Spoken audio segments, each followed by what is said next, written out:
என்ன வாணியா கேக்குறா? எல்லாரும் வந்துட்டீங்க தானே? சோ இன்னைக்கு நம்ம ஒரு சூப்பரான கொரியன் படத்தை தான் பார்க்க போறோம். சோ கதையில ஹீரோவுக்கு சின்னதா ஒரு ஆக்சிடென்ட் ஆயிடும். அந்த ஆக்சிடென்ட் ஆனதுல இருந்து அவரு கண்ணுக்கு மட்டும் ஒரு பொண்ணு தெரியும். பார்த்தா அது ஒரு பேய். சோ ஹீரோவால ஒரு பேயை எப்படி பார்க்க முடியுது, அது கூட சேர்ந்து இவர் என்னென்னலாம் பண்ணாருன்றது தான் இந்த படத்துடைய முழு கதையே. சோ கதைக்குள்ள நம்ம போகிறதுக்கு முன்னாடி நீங்க வந்திருக்கிற இடம் என்னன்னு தெரியும்ல, உங்களோட ஃபிலிம் ரோல் ஞாபகமா எல்லாரும் உங்க ஃபிலிம் ரோலை சப்ஸ்கிரைப் பண்ணி உங்க சப்போர்ட்டை கொடுங்க. சோ இன்னைக்கு நம்ம பார்க்க போறது டோன்ட் வரி ஐம் அ கோஸ்ட்ன்ற ஒரு கொரியன் ஃபேண்டசி கதையை தான் பார்க்க போறோம். சோ கதையோட ஆரம்பத்துல ஒரு லவர்ஸ் கார்ல வந்துகிட்டு இருக்காங்க.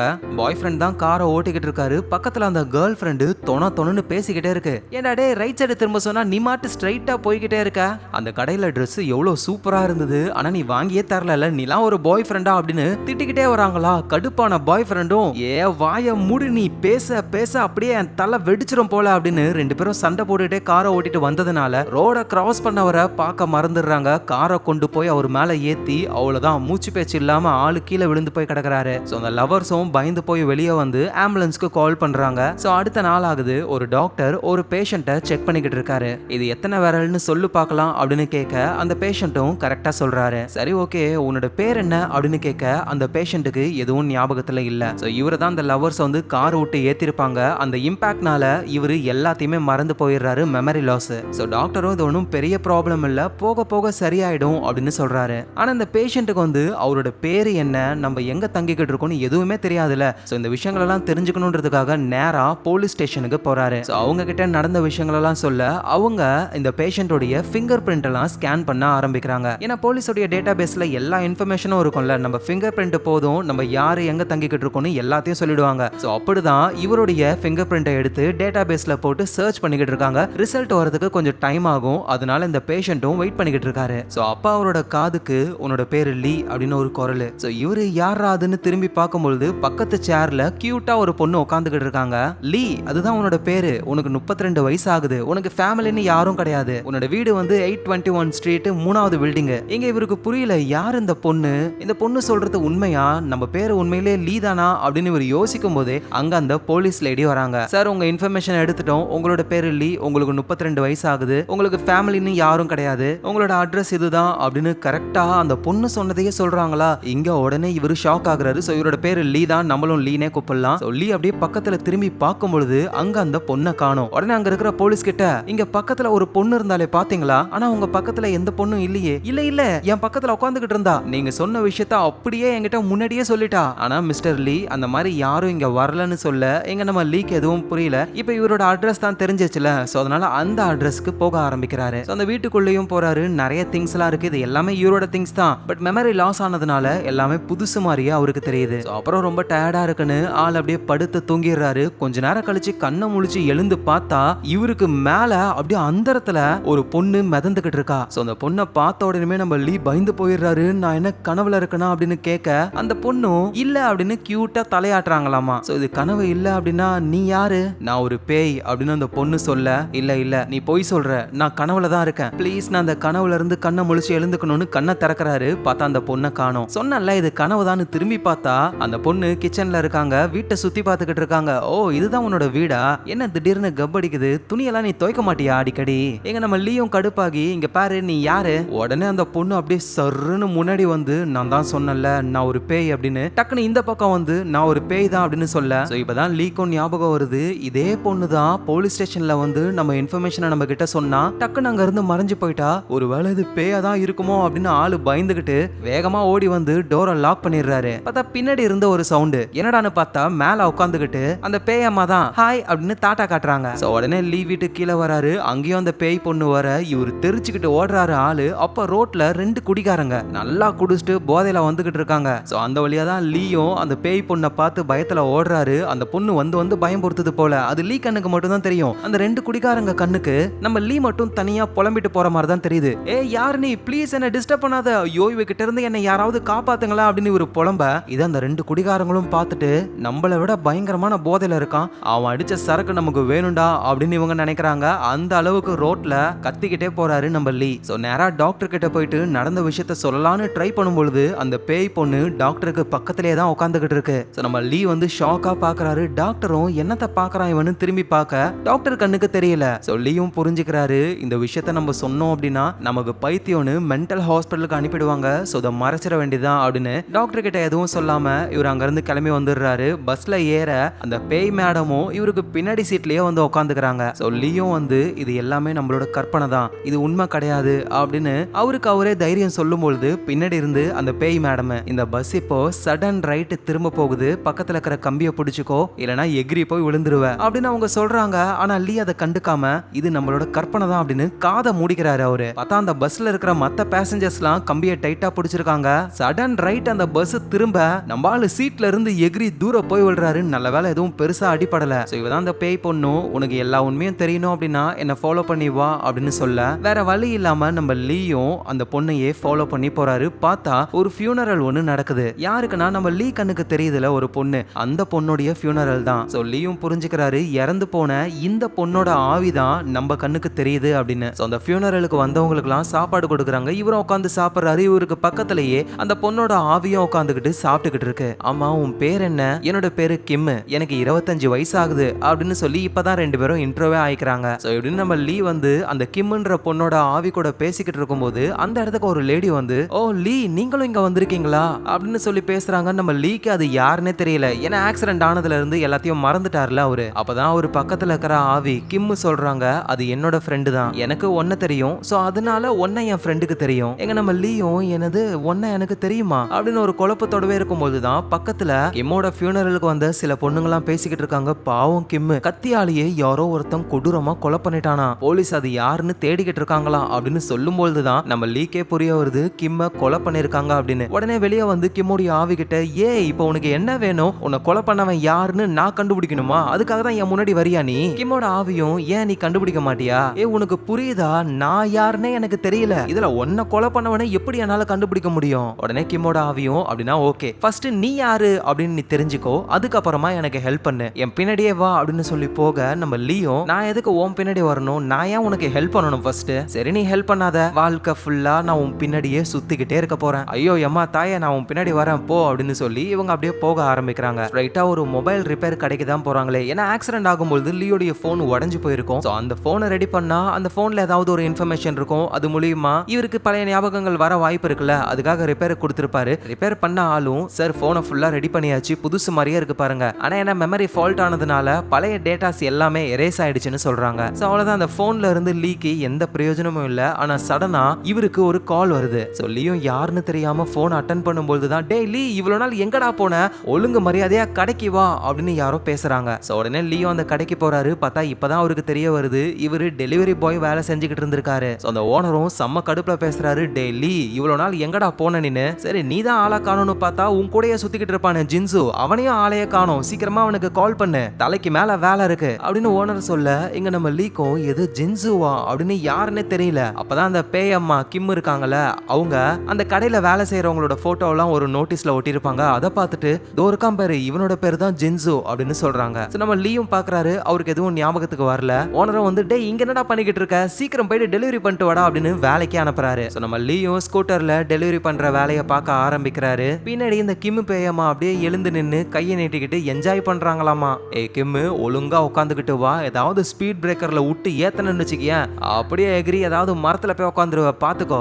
டேய் நான் ஆல்ரெடி இறந்து போயிட்டேன்டா அதனால எனக்கு கவலையே இல்ல, நீ ஒழுங்கா ரோட்டை பார்த்து வண்டியை ஓட்டு அப்படின்னு கிம் சொல்றாங்க. ஆக்சுவலா நம்ம லீக்கு வந்து எல்லாமே மறந்து போயிடுச்சுல, இவர் டெலிவரி பண்ண வேண்டிய அந்த அட்ரஸ்க்கு போற வழி கூட அவருக்கு தெரியாது. சோ பின்னாடி இருந்து நம்ம கிம் தான் நீ இந்த பக்கமா போகணும் அப்படின்னு அட்ரஸ்க்கு வழி சொல்ல இவர் கரெக்டா அந்த இடத்துக்கு போயிட்டு டெலிவரி எல்லாம் பண்றாரு. சோ அப்புறம் ஒரு சிக்னல்ல நிக்கிறாங்க, இந்த சிக்னல்ல தான் நீ தினமும் நின்னுகிட்டு இருப்ப அப்படின்னு சொல்ல நம்ம லீக்கும் ஞாபகம் வருது அவர் இந்த சிக்னல்ல வெயிட் பண்ற மாதிரியே. அப்புறம் நேரா ஒரு ஹோட்டலுக்கு போயிட்டு இந்த ஹோட்டல்ல தான் நீ டெய்லி சாப்பிடுவ, அதுவும் ஒரே ஃபுட்டை தான் தினமும் சாப்பிட்டுக்கிட்டே இருப்ப, உனக்குலாம் போரே அடிக்காதா? அப்புறம் ஒரு டிபார்ட்மெண்டல் ஸ்டோருக்கு கூட்டிட்டு போயிட்டு இந்த கடைக்கும் நீ அடிக்கடி வருவ அப்படின்னு அந்த டிபார்ட்மெண்டல் ஸ்டோருக்குள்ள போய் ஒரு பொருளை காமிச்சு இங்க வந்தா இதை தான் நீ வாங்குவ அப்படின்னு சொல்றாங்க. உடனே லீயும் நான் இதெல்லாம் வாங்க மாட்டேன், நான் எப்பவுமே ட்ரெண்டிங்ல இருக்கிறது தான் வாங்குவேன், நான் இந்த பொருளை தான் வாங்கியிருப்பேன் அப்படின்னு இவரு வேற ஒரு பொருளை காட்ட அந்த டிபார்ட்மெண்டல் ஸ்டோருடைய ஓனர் வந்து ஓ லீ வந்துட்டீங்களா, 2-3 நாளா ஆளையே காணோம், எப்பவுமே எடுக்கிற பொருள் தானே அப்படின்னு நம்ம கிம்மு காட்டின அந்த பொருளையே அவங்க எடுத்துட்டு போறாங்க. நம்ம லீயும் நம்மளை விட இந்த பேய்க்கு நம்மளை பத்தி நல்லா தெரிஞ்சிருக்கே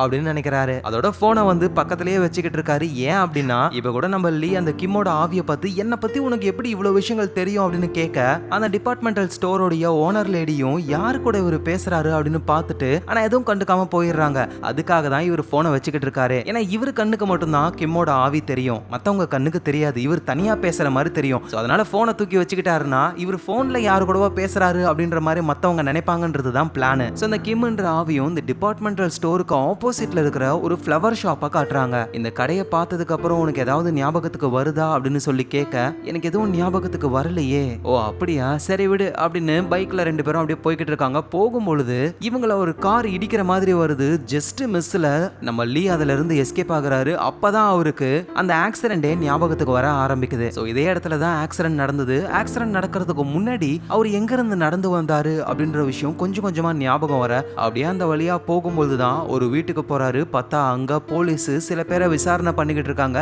அந்த வீட்ல வந்து வார்னிங் ரிப்பன்லாம் போட்டிருக்காங்க. சோ வெளியே இருக்கிற போலீஸ்க்கு தெரியாம லீ நைஸா அந்த பில்டிங் குள்ள போறாரு. கூடவே அந்த கிம்மோடைய ஆவியும் வருது. நம்ம லீயும் அம்மா இது எந்த இடம் அப்படின்னு சொல்லி கேட்க கிம்மும் சொல்றாங்க இதுதான் என்னோட வீடு அப்படின்னு. சோ லீ எதுவும் புரியாம அந்த டோரை ஓபன் பண்ணி உள்ள போய் பார்க்கும்போது தான் அவருக்கு நடந்த விஷயங்கள் ஞாபகத்துக்கு வர ஆரம்பிக்குது. இறந்து போன நிலைமையில கிம் இருக்காங்க. கிம் சாகரத்தை இவரு பார்த்திருக்காரு. சோ உடனே லீயும் நான் உன் வீட்டுக்கு வந்திருக்கேன், நீ இறந்து போனதை நான் பார்த்திருக்கேன், ஆனா நான் ஏன் வரணும் அப்படின்னு சொல்லி இவர் யோசிக்கும் போதுதான் கிம் சொல்றாங்க நான் ஏன் உன் கண்ணுக்கு மட்டும் தெரியுறேன், ஏன்னா நான் சாகிறதுக்கு முன்னாடி கடைசியா பார்த்தது உன் முகத்தை தான். நீ ரொம்பவே ஷாக்ல இருந்த, நான் இறந்து போனதை நினைச்சு நீ ரொம்ப சோகமா இருந்த. அதோட முக்கியமான விஷயம் என்னை கொலை பண்ணவன நீ பார்த்திருக்க அப்படின்னு அவங்க சொன்ன உடனே நம்ம லீக்கும் நடந்த விஷயம் ஞாபகத்துக்கு வர ஆரம்பிக்குது. யாரோ ஒருத்தன் மாஸ்க போட்டுட்டு கிம்ம கொலை பண்ற மாதிரி சொல்லியும் புரிஞ்சுக்கிறாரு. என்ன தவிர இன்னொருத்தன் உன் வீட்டுல இருந்திருக்கான், அவன் தான் உன்னை கொலை பண்ணிருக்கணும், கண்டிப்பா நான் அவனை கண்டுபிடிப்பேன் அப்படின்னு இவரு பேசிக்கிட்டு இருக்கும்போது வெளியே இருந்தாருல போலீஸ், அவரு உள்ள வந்து பாக்குறாரு யாரா நின்னு அப்படின்னு. சோ லீய போலீஸ் ஸ்டேஷனுக்கு கூட்டிட்டு போறாங்க. அங்க அந்த லேடி போலீஸ் இருக்காங்களா அவங்க லீய விசாரிக்க லீயும் நடந்த உண்மையெல்லாம் சொல்றாரு. கொலை நடந்த அன்னைக்கு நான் அவங்களோட வீட்டுக்கு போயிருக்கேன், அந்த கிம்ம கொலை பண்ணவன நான் பார்த்திருக்கேன், ஆனா எனக்கு சரியா ஞாபகத்துல வரலன்னு சொல்றாரு. சோ உடனே போலீஸும் சரி அவங்கள யாரோ கொலை பண்ணிட்டாங்கன்னு வச்சுப்போம், நீ எதுக்காக அவங்க வீட்டுக்கு போன அப்படின்னு கேட்கும்போதுதான் மேடம் நான் டெலிவரி பண்ற வேலையை தானே செய்யறேன், மேபி அவங்க வீட்டுக்கு டெலிவரி பண்ண போயிருப்பேன், அப்பதான் இந்த கொலையை நான் பார்த்திருக்கேன்னு நினைக்கிறேன். சோ இதை கேட்ட போலீஸும் இங்க பாருங்க லீ உங்களுக்கு அடிபட்டிருக்கு, ஞாபகங்கள் சரியா வரல, இந்த நேரத்துல நீங்க சொல்றதெல்லாம் ஒரு எவிடன்ஸா எங்களால ஏத்துக்க முடியாது, உங்களுக்கு முழுசா எல்லாமே ஞாபகத்துக்கு வரட்டும், அதுக்கப்புறமா நான் அந்த கம்ப்ளைண்ட்டை ஏத்துக்கிறேன் அப்படின்னு சொல்றாங்க. சோ நம்ம லீயும் சரின்னு போலீஸ் ஸ்டேஷனை விட்டு வெளியே வராரு. அப்போ அந்த கிம்மோடைய ஆவியும் வந்து ஏய் லீ என்ன கொலை பண்ணவன் வெளியே தான் சுத்திக்கிட்டு இருக்கணும், அவனை பார்த்த ஒரே ஆளு நீ மட்டும்தான், சோ அதனால அவனால உனக்கு ஏதாவது ஆபத்து வர வாய்ப்பு இருக்கு அப்படின்னு இவங்க சொல்றாங்க. கரெக்டா தூரத்துல இருந்து லீய ஒருத்தர் வாட்ச் பண்ணிக்கிட்டு இருக்காரு. சோ இவர் தான் அந்த கொலைகாரன். சோ இங்க நம்ம லீயும் கிம்மோட ஆவியும் ஸ்ட்ரைட்டா அவர் வேலை செய்யற இடத்துக்கு போறாங்க. ஏன்னா கொலை நடந்த டைம்ல நம்ம லீ வந்துட்டு கிம்மோடைய வீட்டுக்கு எதையோ டெலிவரி பண்ண போயிருப்பாரு, அது என்ன பொருள்னு பார்க்கலான்னு டெலிவரி பண்ண டீடைல்ஸ் எல்லாம் செக் பண்ணும்பொழுது அதுல எந்த ஒரு இன்ஃபர்மேஷனும் இல்ல. உடனே லீயும் ஓனரை கூப்பிட்டு ஓனர் இங்க பாருங்க இந்த டைம்ல எல்லாம் நான் டெலிவரி பண்ணாத மாதிரி காட்டுது அப்படின்னு சொல்லும்பொழுது ஓனரும் செக் பண்ணி பார்த்துட்டு டேய் அன்னைக்கு நீ சீக்கிரமா வேலையை விட்டு போயிட்டியே, ஏதோ ஒரு முக்கியமான விஷயம் இருக்கு அப்படின்னு ஓனர் சொல்ல இப்பதான் இவருக்கும் புரிய வருது. அப்படின்னா கிம்மோட வீட்டுக்கு நம்ம டெலிவரி கொடுக்கறதுக்குலாம் போகவே இல்ல, வேற எதுக்காக நம்ம போனோம் அப்படின்னு சொல்லி யோசிக்கிறாரு. சோ ஸ்ட்ரைட்டா கிம்மோடைய ஆவி கிட்டயே இங்க பாரு என்னை பத்தி உனக்கு எல்லாமே தெரியும், நான் எதுக்காக உன் வீட்டுக்கு வரணும் உண்மையை சொல்ல அப்படின்னு கேட்க உனக்கு உண்மையை தெரிஞ்சுக்கணும் அதானே, ஆமா நான் உண்மையை தெரிஞ்சுக்கணும் அப்படின்னா உன் இஷ்டம் அப்படின்னு சொல்லி கிம்மு மெதுவா நம்ம லீ பக்கத்துல வராங்க. லீக்கு எதுவும் புரியல ஏன் பக்கத்துல வர, ஆனா எதுவும் பேசாம அவங்க முன்னாடி வர இங்க லீ அப்படியே பின்னாடி போறாரு. பார்த்தா பின்னாடி தண்ணி தான் ஆறு ஓடுது. இதுக்கு மேல முன்னாடி வராத நான் கீழே விழுந்துருவேன், நீ தானே சொன்ன உனக்கு எல்லாமே ஞாபகத்துக்கு வரணும்னு, அதுக்கு தான் ஒரே வழி அப்படின்னு புடிச்சு தள்ளி விட ஆளு தண்ணிக்குள்ள விழுந்துடுறாரு, உயிருக்கு போராட ஆரம்பிக்கிறாரு. சோ இப்பதான் லீக்கு நடந்த சில விஷயங்கள் ஞாபகத்துக்கு வர ஆரம்பிக்குது. இதே ஆத்துல தான் நம்ம லீ உள்ள குதிச்சு சாகலாம் அப்படின்னு நினைச்சு குதிச்சிடுறாரு ஆளு. இத பக்கத்துல இருந்து நம்ம கிம்மு தான் பாக்குறாங்களே. அப்ப வந்து அவங்க ஹை ஸ்கூல் படிச்சுக்கிட்டு இருக்காங்க. சோ அவங்க நம்ம லீய காப்பாத்தணும்னு வேகமா ஓடி போய் அவங்களும் தண்ணியில குதிக்க சோ அதுக்கப்புறம் ஒரு விஷயம் நடக்குது, அது என்னன்னு நமக்கு பின்னாடி தான் தெரிய வரும். இப்ப இவங்க ரெண்டு பேருமே மேல வந்துடுறாங்க. சோ கிம்மு முழிச்சுக்கிட்டு இருக்காங்க, நம்ம லீ வந்து மயக்கத்துல இருக்காரு. இங்க பாருங்க நீங்க முழிச்சுக்கிட்டு தான் இருக்கீங்கன்னு எனக்கு தெரியும், நடிக்காதீங்க, இப்போ உங்க உயிரை காப்பாத்தினது நான் தான், இந்த உயிர் இப்ப எனக்கு தான் சொந்தம், சோ அதனால இதுக்கப்புறம் நீங்க சாகணும் அப்படின்ற எண்ணமே உங்களுக்கு இருக்கக்கூடாது புரியுதா, இந்த மாதிரி முட்டாள்தனமான முடிவை இன்னொரு தடவை எடுக்காதீங்கன்னு சொல்லிட்டு கிம் அங்க இருந்து போறாங்க. சோ அப்படி அவங்க போகும்போது தான் பார்த்தா உண்மையிலேயே நம்ம ஆளு மயக்கலாம் போடல, முழிச்சுக்கிட்டு தான் இருக்காரு, தலையை எட்டி பாக்குறாரு. டக்குன்னு கிம்மு திரும்பி பார்க்க திரும்பவும் மயக்கம் போட்ட மாதிரி ஆளு சீன் போடுறாரு. சோ அப்புறம் இந்த விஷயங்கள் நடந்து ரொம்ப மாசங்கள் கழிச்சு நம்ம கிம்மு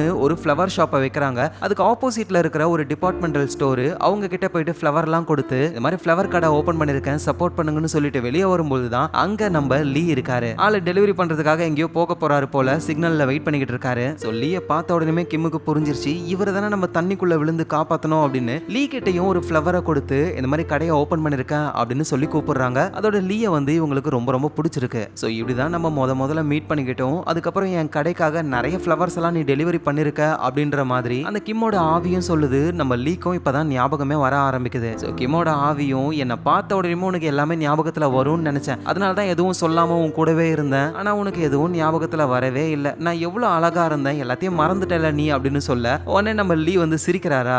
என்னடா சிரிப்பு இது, வாயை மூடிக்கிட்டே சிரிக்கிற, சிரிக்கும் போது நல்லா 32 பல்லும் வெளியே தெரியணும், என்ன மாதிரி சிரிப்பாக்கலாம் அப்படின்னு இவங்க சிரிச்சு காட்டுறாங்க. ஆனா நம்ம ஆளுக்கு ஒழுங்கா சிரிக்க கூட தெரியல, அதே மாதிரிதான் பண்றாரு. உன்னை போய் சிரிக்க சொன்ன பாரு, சரி விடு, அதோட நீ என்கிட்ட கேட்டல என் வீட்டுக்கு நீ டெலிவரி பண்ண வரல, அப்புறம் எதுக்காக வந்த அப்படின்னு. கொலை நடந்த அன்னைக்கு தான் என்னுடைய பர்த்டே, என் பர்த்டே பார்ட்டிக்கு உன்னை நான் இன்வைட் பண்ணியிருந்தேன், அதுக்காக தான் நீ என் வீட்டுக்கு வந்தேன்னு சொல்றாங்க. உடனே லீயும் என்ன எதுக்காக நீங்க இன்வைட் பண்ணீங்க அப்படின்னு கேட்கும் பொழுது, ஏன்னா லீ எனக்கு உன்னை ரொம்ப ரொம்ப பிடிக்கும் அப்படின்னு அவங்க சொல்ல லீக்கு என்ன சொல்றதுன்னே தெரியல. உடனே இவங்க வீட்டுக்கு வந்துடுறாங்க. சோ லீயும் எனக்கு ரொம்ப தாகமா இருக்கு, நான் தண்ணி குடிக்க போறேன்னு ஃப்ரிட்ஜை ஓபன் பண்ணா ஃப்ரிட்ஜுக்குள்ள சரக்கு பாட்டில் இருக்கு. அதான் அந்த பேயம்மா கிம்மு பார்த்துட்டு இதை நம்ம குடிக்கலாம் அப்படின்னு சொல்லி ரெண்டு பேருமே சரக்கு அடிக்க ஆரம்பிக்கிறாங்க. நம்ம லீ பேய்க்கு சரக்க ஊத்தி கொடுக்க அதுவும் குடிச்சிட்டு அது அப்படியே மட்டையாயிடுது. லீக்கு புரியல, எங்க உண்மையிலேயே பேய் சரக்கு அடிச்சு அதுக்கு போதெல்லாம் ஆகுமா? அதெல்லாம் எதுவும் ஆகாதுப்பா, நான் சும்மா நடிச்சுக்கிட்டு இருந்தேன். சரி நம்ம ஏன் டேட்டிங் போக கூடாது அப்படின்னு சொல்ல லீ ஷாக் ஆகுறாரு. இது டேட்டிங்கா நம்ம ரெண்டு பேருமா? ஆமாப்பா, நான் உன் கண்ணுக்கு மட்டும் தான் தெரியுறேன், வேற யாரு கூடவும் என்னால டேட்டிங் போக முடியாது, சோ இருக்கிற ஒரே ஆளு நீ தான், நம்ம டேட்டிங் போலாமா அப்படின்னு கேட்க லீக்கு என்ன சொல்றதுன்னு தெரியல, ஆளு வெளியே ஓடி வந்துடுறாரு. சோ அடுத்த நாள் ஆகுது, போலீஸ் ஸ்டேஷன்ல இருந்து அந்த லேடி போலீஸ் வந்திருக்காங்க. நம்ம லீய கூப்பிட்டு நான் உங்ககிட்ட சில கேள்விகள் கேட்கறேன், எனக்கு கிளாரிஃபை பண்ணு. கொலை நடந்த அந்த டைம்ல நீ டெலிவரி பண்றதுக்காக கிம்மோடைய வீட்டுக்கு போயிருக்கன்னு சொன்ன, ஆனா செக் பண்ணி பார்க்கும்போது அன்னைக்கு நீ டெலிவரி பண்ணவே இல்லை, சீக்கிரமாவே வேலையை விட்டு போயிட்ட, சோ நீ எதுக்காக கிம்மி வீட்டுக்கு போன அப்படின்னு கேட்கும்போது இப்ப இவருக்கு தெரியும்ல. சோ அவரும் சொல்ல ஆரம்பிக்கிறாரு, அது வந்து அன்னைக்கு அவங்களுக்கு பர்த்டே, அந்த பார்ட்டிக்கு என்னையும் இன்வைட் பண்ணியிருந்தாங்க, சோ அப்படிதான் நான் அவங்க வீட்டுக்கு போனேன், அப்பதான் இந்த கொலையை பார்த்தேன்னு சொல்ல, இதையே நீ முன்னாடியே சொல்லல, ஏன்னா எனக்கு இது இப்பதான் ஞாபகத்துல வந்தது அப்படின்னு சொல்றாரு. சரி ஓகே, வேற ஏதாவது ஞாபகம் வந்தா எனக்கு தகவல் சொல்லு அப்படின்னு போலீஸ் அங்க இருந்து போயிடுறாங்க. சோ அவதான் நம்ம லீக்கு வந்து ஒரு போன் கால் வருது, கிம்மோடைய ஃப்ளவர் ஷாப் இருக்குல்ல அங்க இருந்து தான். சோ இவரும் வேகமா போய் பார்க்கும்போது தான் இப்ப அந்த ஃப்ளவர் ஷாப்பை வந்து கிம்மோட ஃப்ரெண்ட் ஒருத்தங்க பாத்துக்கிட்டு இருக்காங்க. சோ அவங்களும் லீ கிட்ட என்ன சொல்றாங்கன்னா, அவ்வளவுதான் அந்த ஃப்ளவர் ஷாப்பை க்ளோஸ் பண்ண போறோம், ஆனா அதுக்கு முன்னாடி ஒரு டெலிவரி இருக்கு, இதை நீங்க தானே எப்பவுமே டெலிவரி பண்ணுவீங்க, யார் என்னன்னே தெரியாத ஒருத்தர் பக்கத்துல இருக்கிற ஆசிரமத்துக்கு ஃப்ளவர்ஸ் எல்லாம் ஆர்டர் பண்ணுவாரு, சோ அதை தான் டெலிவரி பண்ணணும் அப்படின்னு சொல்லி கொடுக்குறாங்க. இறந்து போன கிம்மோட ஆவியும் அங்கதான் இருக்கு, அவர் வந்து எங்களோட ரெகுலர் கஸ்டமர், ஆன்லைன்லயே ஆர்டர் போட்டுருவாரு, அதுவும் வயசானவங்க இருக்கிற ஆசிரமத்துக்கு தான் அந்த ஃப்ளவர்ஸ் அனுப்புவாரு, அந்த ஆர்டரை போடுறது யாரு அப்படின்னு நான் தெரிஞ்சுக்கணும்னு ரொம்ப ஆசைப்படுறேன் அப்படின்னு கிம்மு கேட்க, சரின்னு அந்த ஃப்ளவர்ஸ் எல்லாம் எடுத்துக்கிட்டு லீ நேரா அந்த ஆசிரமத்துக்கு போக அங்க இருக்கிற வயசானவங்க எல்லாம் அந்த ஃப்ளவர்ஸை ஆசையா வாங்கிக்கிறாங்க. சோ லீயும் அவங்க கிட்ட இந்த ஃப்ளவர்ஸ் எல்லாம் உங்களுக்கு ஆர்டர் பண்ணி அனுப்புற அந்த பர்சன் யாருன்னு தெரியுமான்னு கேட்க அங்க இருக்கிற யாருக்குமே தெரியாதுன்னு சொல்றாங்க. சோ அப்புறம் லீயும் நேரா அவரோட வீட்டுக்கு வந்துடுறாரு, சிஸ்டம் ஆன் பண்றாரு, ஆன்லைன் பேங்கிங் ஓபன் பண்ணலாம்னு பார்த்தா பாஸ்வேர்டு இவருக்கு தெரியல, இவர் பேரே இப்பதான் இவர் கண்டுபிடிச்சாரு, பாஸ்வேர்டை எங்கத்த கண்டுபிடிக்கிறதுன்னு ஒவ்வொரு பாஸ்வேர்டா போட்டு செக் பண்ண எல்லாமே ராங்னு வருது. அப்பதான் திடீர்னு யோசிச்சு நம்ம கிம்மோடைய பேரை போட்ட உடனே அந்த அக்கவுண்ட் ஓபன் ஆகுது. சோ லீக் எதுவும் புரியல, அப்படியே அந்த பேங்க் டிரான்சாக்ஷன் எல்லாம் செக் பண்ணி பார்க்கும்போது தான் இவர் ஒரு விஷயத்தை புரிஞ்சுக்கிறாரு, நம்ம கிம்மோட கடைக்கு யாரோ ஒருத்தர் ஆர்டர் பண்ணுவார்ல ஃப்ளவர்ஸ் எல்லாம் ஆசிரமத்துக்கு அனுப்ப சொல்லி, அதை ஆர்டர் பண்றதே இவர் தான். சோ லீயும் புரியாம நம்ம எதுக்காக கிம்மோடைய பேரை பாஸ்வேர்டா வைக்கணும், கிம்மோட கடையில் இருக்கிற ஃப்ளவர்ஸ் ஆன்லைன்லயே ஆர்டர் போட்டு அதை நம்மளே போயிட்டு டெலிவரி பண்ணிருக்கோம் ஏன், ஆனா ஒரு விஷயம் மட்டும் புரியுது, நமக்கு கிம்ம ரொம்ப ரொம்ப பிடிச்சிருக்கு அப்படின்னு இவர் தெரிஞ்சுக்கிறாரு. சோ அதுக்கப்புறமா கிம்மோட ஆவி வருது, என்னப்பா இன்னைக்கு டெலிவரி பண்ண போறியா அப்படின்னு சொல்லி கேட்க, இன்னைக்கு நான் வேலையை லீவ் போட்டேன், நீ ஏதோ கேட்டல டேட்டிங் போலாமான்னு, போலாமா அப்படின்னு இவர் கேட்க கிம்மோட ஆவிக்கும் ரொம்ப சந்தோஷம், ரெண்டு பேருமே ஜாலியா டேட்டிங் பண்ண ஆரம்பிக்கிறாங்க. சோ ரோட்ல கிடைக்கிற நிறைய ஃபுட் எல்லாம் அவங்க ட்ரை பண்ண ஆரம்பிக்கிறாங்க. இவர் ஊட்டிலாம் ஓடுறாரு கிம்மோட ஆவிக்கு, ஆனா மத்தவங்க கண்ணுக்கு இவர் ஆளு தனியா உட்காந்துக்கிட்டு இருக்கிற மாதிரி தான் தெரியுமே, ஆனா மத்தவங்கள பத்தி கண்டுக்காம ஜாலியா அவரோட டைமை கிம்மு கூடவே ஸ்பெண்ட் பண்ண ஆரம்பிக்கிறாரு. ஒன்னா சேர்ந்து மூவிக்கெல்லாம் போறாங்க. அப்ப பக்கத்துல ஒரு லேடி வராங்க, அவங்க பேக் எல்லாம் நம்ம கிம் இருக்காங்கல்ல அந்த சீட்ல வைக்க ட்ரை பண்றாங்க. உடனே நம்ம லீ தடுக்கிறாரு, ஏமா ஆள் உட்காந்துக்கிட்டு இருக்கிறது தெரியல, எது ஆளா, இது எம்டி சீட்டு தானே, உன்னை பொறுத்த வரைக்கும் அது எம்டி சீட்டு, ஆனா என்ன பொறுத்த வரைக்கும் அங்க உட்காந்துக்கிட்டு இருக்கிறது என் ஆளு. உடனே அந்த லேடியும், ஹலோ என் பேக நான் வைப்பேன், நீங்க யாரு கேட்கறதுக்கு, ஹலோ நான் டிக்கெட் எடுத்திருக்கேன், அது என்னோட சீட்டு, பொத்திக்கிட்டு ஒழுங்கா உங்க இடத்துல உட்காருங்க அப்படின்னு சொல்லி இவரு திட்டுறாரு.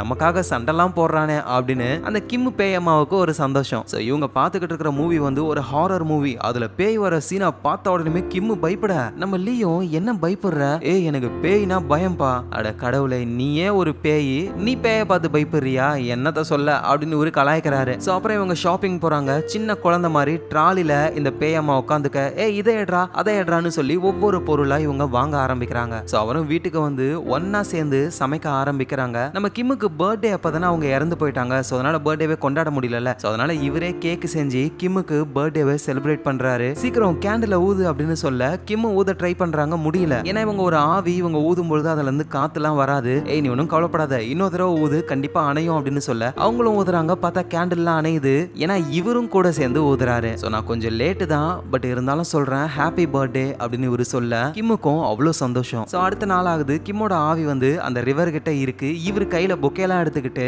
கடையில ஆர்டர் போட்ட அந்த பர்சன் யாருன்னு தெரிஞ்சுக்கணும்னு அவங்க ஆசைப்பட்டாங்கல்ல, அந்த பர்சனே நான் தான் அப்படின்னு சொல்லலாம்னு இவர் போகும்போது டக்குன்னு யாரோ ஒருத்தர் நம்ம லீயை பிடிக்கிறாங்க. லீயும் அது யாருன்னு பார்க்கும்போது தான் ஜின்சு அப்படின்ற ஒருத்தர். நம்ம லீ கூடவே டெலிவரி வேலை பார்க்கறவர் தான் அவரு. ஸ்டார்டிங்ல கூட கடையில ஒர்க் பண்றவங்க போட்டோ எல்லாம் பேப்பர்ல ஒட்டி வச்சிருப்பாங்கல்ல, அதுல நம்ம லீக்கு பக்கத்துல இருக்கிற இவர் தான் ஜின்சு. நம்ம லீயும் ஜின்சுவை பார்த்து என்ன பண்ற நீ அப்படின்னு கேட்க, அப்பதான் ஜின்சு சொல்றாரு, நான் பண்றது இருக்கட்டும், நீ என்ன பண்ணிக்கிட்டு இருக்க, போலீஸ் ஸ்டேஷனுக்குலாம் போயிட்டு வந்த, வெளியே இருந்து நான் உன்னை வாட்ச் பண்ணிக்கிட்டு இருந்தேன் அப்படின்னு சொல்றாரு. அப்படின்னா வாட்ச் பண்ணிட்டு இருந்தது இந்த ஜின்சு தான். இங்க பாரு, நீங்க நடந்ததை நான் மறக்க சொன்ன உன்னை, நீ போலீஸ் கிட்ட ஏதாவது மாட்டி விட்டியா, ஏன்னா இப்ப அந்த கேஸ்ல என்ன சந்தேகப்பட்டு தேடிக்கிட்டு இருக்காங்க, நான் தலைமறைவா இருக்கேன். இங்க பாரு, போலீஸ் கிட்ட நீ எதையும் சொல்லாத, ஏதாவது சொன்னன்னு வச்சுக்கிய உனக்கும் ஆபத்து எனக்கும் ஆபத்து, புரிஞ்சுக்கோ அப்படின்னு இவர் சொல்லிட்டு அந்த ஜின்சு அங்க இருந்து போக நம்ம லீக்கு என்ன நடக்குதுன்னே புரியல. அப்படின்னா நம்ம கிம்ம கொலை பண்ணது அந்த ஜின்சு தான். இத நம்ம லீயும் பார்த்திருக்காரு. ஆனா அந்த ஜின்சு வந்து நம்ம லீ கிட்ட இத பத்தி நீ யாருக்கிட்டையும் சொல்லக்கூடாது அப்படின்னு மிரட்டி இருக்காரு. அந்த பயத்தோடவே நம்ம லீ வரும்போது தான் கார் ஆக்சிடென்ட் ஆகி அவருக்கு எல்லா ஞாபகமும் போயிடுச்சு. சோ இப்ப ஜின்சு வந்து பேசிட்டு போனதுக்கு அப்புறம் அவருக்கு லைட்டா ஸ்ட்ரைக் ஆக ஆரம்பிக்குது. நேரா வீட்டுக்கு போயிட்டு சில போட்டோஸ் எல்லாம் செக் பண்ணும்போது தான் நம்ம லீயும் ஜின்சுவும் வந்து சின்ன வயசுல இருந்தே ஒன்னா ஆர்பனேஜ்ல இருந்தவங்க அந்த போட்டோஸ் எல்லாம் பாக்குறாரு. சோ கிம்முக்கு நடந்த அந்த கொலையை வந்து இன்னும் நம்ம தெளிவா புரிஞ்சுக்கணும் அப்படின்றதுக்காக அகைன் கிம்மோட வீட்டுக்கு லீ போறாரு. சோ அங்க போனதுக்கு அப்புறம் தான் விஷயங்கள் ஞாபகத்துக்கு வர ஆரம்பிக்குது. மாஸ்க போட்டுட்டு அங்க ஒரு பர்சன் இருக்காரு, அது அந்த ஜின்சு தான். கையில கத்தி எடுத்துக்கிட்டு நேரா நம்ம லீ கிட்ட வந்து, இங்க பாரு, இங்க நடந்த எதையும் நீ பார்க்கல, ஓகேவா, இத பத்தி வெளியே எதுவும் சொல்லாத அப்படின்ற மாதிரி இவர் பேசுற விஷயங்கள்லாம் ஞாபகத்துக்கு வருது. சோ இவர் கன்ஃபார்மே பண்ணிடுறாரு ஜின்சு தான் கொலைகாரன் அப்படின்னு. சோ அதுக்கப்புறமா நம்ம கிம்மோட ஆவியை அவர் பாக்குறாரு. அப்பதான் அந்த ஆவியும் ஒரு விஷயம் சொல்லுது, சீக்கிரமாவே நான் மறைஞ்சு போக போறேன். எது மறைஞ்சு போக போறியா கிம், ப்ளீஸ் போகாத. உன் கூட இவ்வளவு நாள் ரொம்ப ஹாப்பியா டைம் ஸ்பெண்ட் பண்ணல, அதுவே போதும்பா எனக்கு, அதுக்குன்னு விட்டுட்டு போயிடுவியா, இங்க பாரு, உன்னை கொலை பண்ணவன போலீஸ் கிட்ட மாட்டி விடுவேன், அதை பார்த்துட்டு நீ போ. ஆனா லீ, ஆல்ரெடி நீ எனக்காக நிறைய பண்ணிட்ட அப்படின்னு கிம்மோட ஆவி சொல்ல, கிம் சொன்னா புரிஞ்சுக்கோ, உன்னோட ஞாபகங்கள் எனக்கு முழுசா வரல, எனக்கு தெரிஞ்ச வரைக்கும் நான் உன்னை உயிருக்கு உயிரா ரொம்ப லவ் பண்ணிருக்கேன். உனக்கு தெரியுமா, அந்த ஆசிரமத்துக்கு ஆர்டர் பண்ணதே நான் தான். ஏன் பண்ண அப்படின்னா, அப்பதான் அந்த ஆர்டரை டெலிவரி பண்ண நான் உன் கடைக்கு வருவேன், உன் முகத்தை பார்ப்பேன். சோ ப்ளீஸ் என் கூடவே இரு, நான் உன்னை முழுசா ஞாபகப்படுத்தணும், அதோட அந்த கொலைகாரன் ஜெயிலுக்கு போறதையும் நீ பார்த்துட்டு தான் போகணும் அப்படின்னு சொல்ல, சோ கிம்மு அப்படியே ஒரு வித சந்தோஷம் கலந்த வருத்தத்தோட அழுதுகிட்டே, கண்டிப்பா நானு உன் கூடயே இருக்கேன், முழுசா ஞாபகம் வந்ததுக்கு அப்புறமே நான் மறைஞ்சு போறேன் அப்படின்னு சொல்றாங்க. சோ அடுத்த நாள் ஆகுது. லீ என்ன பண்றாருன்னா, அந்த ஜின்சுவுக்கு கால் பண்ணி நம்ம ஒரு இடத்துல மீட் பண்ணலாம் அப்படின்னு ஒரு மீட்டிங்கை ஏற்பாடு பண்ணிட்டு போலீஸ் கிட்டையும் அந்த தகவலை சொல்லிடுறாரு. சோ ஜின்சுவும் அந்த இடத்துக்கு வந்துடுறாரு. போலீஸும் ஜின்சுவை பார்த்துக்கிட்டு இருக்காங்க. ஆனா உடனே போயிட்டு அரெஸ்ட் பண்ண முடியாது, ஏன்னா இவங்க கிட்ட சாலிடான எவிடன்ஸ் கிடையாது. சோ லீ போயிட்டு ஜின்சு கிட்ட ஏதாவது பேசி உண்மையை வாங்கிட்டாரு அப்படின்னா இவங்களால அரெஸ்ட் பண்ண முடியும். அதோட அந்த போலீஸ்லாம் இருக்கிற அந்த கார்ல தான் ஆவியா இருக்கிற நம்ம கிம்மும் இருக்காங்க. சோ நம்ம லீ வராரு. அவரு ஜின்சுவை பாக்குறாரு. ஜின்சு போலீஸை நோட் பண்ணிட்டு அங்க இருந்து எஸ்கேப் ஆகலாம்னு ட்ரை பண்ணும்போது லீ ஜின்சுவை பிடிச்சிடுறாரு. சோ போலீஸ் நம்ம கிம்மோட ஆவின்னு எல்லாருமே அந்த இடத்துக்கு வந்துடுறாங்க. நம்ம லீ அப்படியே ஜின்சுவோடைய ஷர்ட்டை பிடிச்சி, ஏன்டா இப்படி பண்ண, எனக்கு அவளை எவ்வளவு பிடிக்கும் தெரியுமா, அவ கூட சேர்ந்து ஒரு புது லைஃப வாழலாம் அப்படின்னு நினைச்சேன், எல்லாத்தையும் கெடுத்துட்டல, எதுக்காக நீ கிம்ம கொன்ன அப்படின்னு சொல்லி ஒரு கேட்கும்பொழுது, எது நான் கொன்னனா, கொலைய பண்ணது நீதான்டா அப்படின்னு சொல்ல அங்க இருக்கிற போலீஸ் நம்ம ஜின்சு இதெல்லாம் தாண்டி நம்ம லீயே பயங்கரமா ஷாக் ஆகுறாரு. சோ அங்க வந்த போலீஸ் வந்துட்டு ஜின்சுவோட சேர்த்து நம்ம லீயையும் அரெஸ்ட் பண்றாங்க. நம்ம லீ அப்படியே திரும்பி பார்க்கும்போது தான் அங்க கிம்மோடைய ஆவி இருக்கு. அது அப்படியே கண்ணீர் விட்டு அழ ஆரம்பிக்குது. ஏன்னா அவங்களுக்கும் தெரியாது லீ தான் நம்மள கொன்னு இருப்பாரு அப்படின்னு சொல்லி அப்படியே அவங்க கண்ணுல இருந்து கண்ணீர் வர நம்ம லீக்கு ஒரே குற்ற உணர்ச்சியா இருக்கு. கிம்மோடைய முகத்தை கூட அவரால் பார்க்க முடியல. அப்படியே அரெஸ்ட் பண்ணி இழுத்துட்டு போறாங்க. ஸ்ட்ரைட்டா நம்ம லீ வந்து கிம்முக்கு மேலதான் போறாரு. அவங்க ஆவின்றதுனால அப்படியே கிம்மோடைய உடம்புக்குள்ள புகுந்து இவர் வெளியே வராரு. இந்த உண்மையை தெரிஞ்சுக்கிட்டதுக்கு அப்புறம் கிம்மும் எதுவும் பேசாம அப்படியே சோகமா அழுதுகிட்டே இருக்காங்க. எங்க நம்ம லீயை கூட்டிட்டு போயிட்டு எப்படி நீ கொலை பண்ண, செஞ்சு காட்டு அப்படின்ற மாதிரிலாம் சொல்ல சொல்ல சோ இப்பதான் நம்ம லீக்கு வந்து எல்லா விஷயமும், அதாவது அவர் மறந்து போனார்ல, அது எல்லாமே ஞாபகத்துக்கு வர ஆரம்பிக்குது. ஆக்சுவலா கிம்மு வந்துட்டு நம்ம லீய அவங்க பர்த்டே பார்ட்டிக்கு இன்வைட் பண்ண உடனே இவருக்கு ரொம்ப சந்தோஷம். கண்டிப்பா நம்ம பர்த்டே பார்ட்டிக்கு போகணும் அப்படின்னு வேலையில இருந்து முன்னாடியே வந்துட்டு வேகமா வீட்டுக்கு போயிட்டு ரெடி ஆயிட்டு கிம்மோடைய பார்ட்டிக்கு போகலாம் அப்படின்னு இவர் நினைக்கும் பொழுதுதான் அங்க ஜின்சுவை பாக்குறாரு. சோ ஜின்சுவும் லீ கிட்ட நான் ஒரு முக்கியமான விஷயத்துக்கு போறேன், தனியா என்னால பண்ண முடியாது, நீயும் என் கூட வாயேன் அப்படின்னு கேட்க, இல்ல ஜின்சு இன்னைக்கு எனக்கு ஒரு முக்கியமான வேலை இருக்கு. டேய் நான் தான் சொல்றேன்ல என்னால தனியா பண்ண முடியாதுன்ட்டு, நீயும் கூட வா, நான் கேட்டா ஹெல்ப் பண்ண மாட்டியா நீ அப்படின்னு கேட்க, நம்ம லீ வந்து ரொம்பவே சென்சிட்டிவான கேரக்டர், அதுவும் ஜின்சு வந்து சின்ன வயசுல இருந்தே பழக்கமானவரா, இவ்வளவு கெஞ்சி கேட்கும்போது சரி போலாம் அப்படின்னு இவங்க ரெண்டு பேருமே ஒரு வீட்டுக்கு போறாங்க. அந்த வீட்டுக்குள்ள போன உடனே ஜின்சு அங்க இருக்கிற பணத்தெல்லாம் திருட ஆரம்பிக்கிறாரு. சோ லீ பார்த்த உடனே டே நீ என்னடா பண்ணிக்கிட்டு இருக்க, திருட தான் என்ன கூப்பிட்டியா, பின்ன டெலிவரி வேலை செஞ்சுக்கிட்டு இருந்தா கண்டிப்பா நம்ம கிட்ட காசுலாம் நிக்காது, இந்த மாதிரி சைட்ல ஒரு தொழில் பண்ணாதான் நம்மளால உருப்பட முடியும், அதுக்குன்னு திருடணுமா,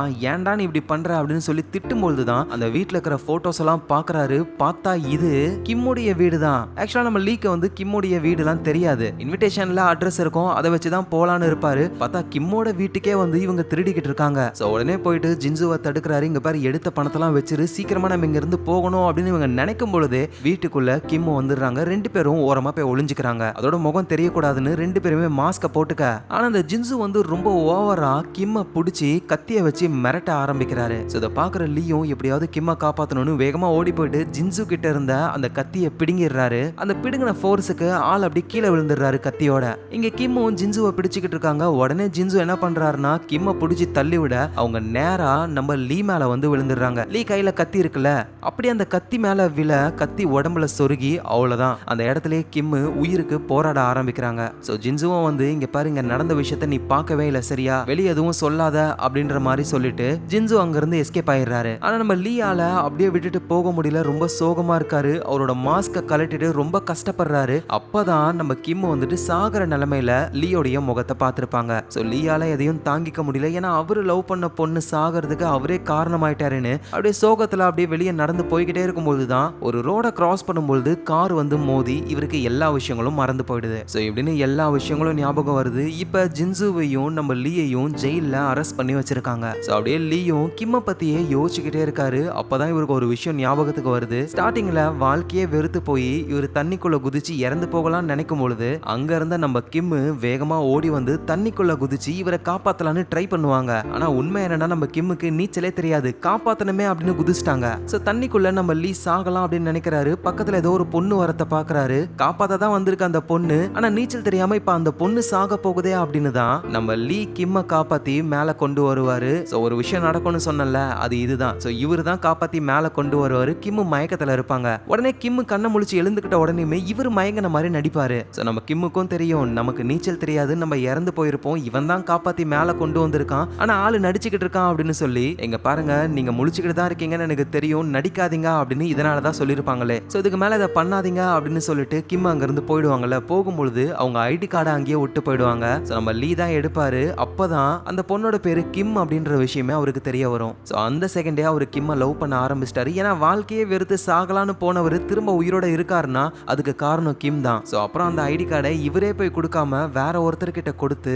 சோ அவங்க கிம்மை இன்ஃபார்ம் பண்ணி வர வைக்கிறாங்க. கிம்மும் வந்து அந்த ஐடி கார்டெல்லாம் வாங்குறாங்க. இங்க இவரு ஓரமா நின்னுகிட்டு ரொம்ப சந்தோஷப்படுறாரு. சோ அதுக்கப்புறமா நம்ம கிம்மு ஃப்ளவர் ஷாப் ஓபன் பண்றதெல்லாம் தெரிஞ்சுக்கிட்டு பக்கத்துல இருக்கிற கடைக்கெல்லாம் அவங்க ஃப்ளவர் கொடுக்குறாங்கன்னு இவரு தான் வேணும்னே கிம்மு நம்மள பார்க்கணும்னு சொல்லி அந்த சிக்னல் கிட்ட நிப்பாரு. சோ கிம்மு வந்து ஃப்ளவரை கொடுப்பாங்க. இவருக்கு அவ்வளோ ஹாப்பி, அடிக்கடி கிம்ம பார்க்கணும் அப்படின்றதுக்காகவே அந்த டிபார்ட்மெண்டல் ஸ்டோருக்கு வருவாரு. அப்புறம் இவரே ஆன்லைன்ல ஆர்டர் போட்டு அந்த ஆசிரமத்துக்கு இவரே டெலிவரி பண்ணுவாரு. ஆனா இவ்வளோ பண்ணவரு நம்ம கிம்மு கிட்ட ஒரு வார்த்தை கூட அவரு பேசவே மாட்டாரு. கிம்முக்கும் வந்துட்டு லீய ரொம்ப ரொம்ப பிடிச்சிருக்கு. ஆனா அவங்களுக்கும் அந்த ரிலேஷன்ஷிப்பை எப்படி ஸ்டார்ட் பண்றதுன்னு தெரியல. சரியா அப்பதான் பர்த்டே வரும் பொழுது இவங்க இன்விடேஷனை கொடுக்குறாங்க. அதுக்கப்புறமா இவங்க லவ் செட் ஆகும் அப்படின்னு நினைச்சாங்க. அதுக்குள்ளதான் இந்த மாதிரி ஆயிடுச்சு. சோ நம்ம லீயும் ஜெயில இருந்துகிட்டு இந்த விஷயங்கள் எல்லாம் நினைச்சு பார்த்துட்டு ரொம்ப கஷ்டப்படும் பொழுது அந்த இடத்துக்கு கிம்முடைய ஆவி வருது. சோ அப்படியே நம்ம லீய பார்த்து நான் உயிரோட இருக்கும் பொழுது உன் கூட சந்தோஷமா டைம் ஸ்பெண்ட் பண்ணணும்னு நினைச்சேன், ஆனா என்னால முடியல, அட்லீஸ்ட் நான் இறந்து போனதுக்கு அப்புறமாவது உன் கூட நான் ஹாப்பியா இருந்தேன்ல,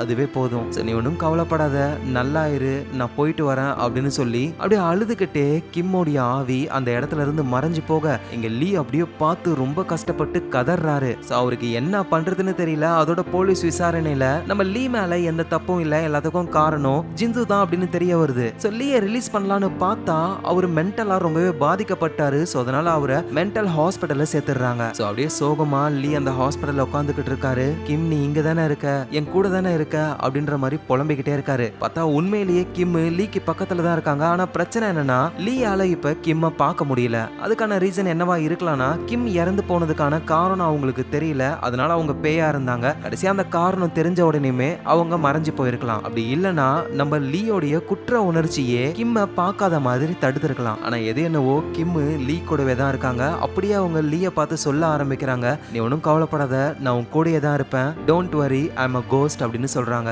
சோ இந்த இடத்துலயே இந்த கதை முடியுது. சோ எப்படி இருந்தது? ரொம்ப சூப்பரா இருந்ததுல கதை. கண்டிப்பா உங்க எல்லாருக்கும் பிடிச்சிருக்கும். பிடிச்சிருந்ததுன்னா ஒரு லைக்க போடுங்க. அதோட நீங்க பார்த்துக்கிட்டு இருக்கிற ஃபிலிம் ரோலுக்கு ஞாபகமா ஒரு சப்ஸ்கிரைபை போட்டு விட்டு உங்க சப்போர்ட்டை கொடுங்க. நாளைக்கு நம்ம வேற லெவல் மூவில பார்க்கலாம். Lots of love guys.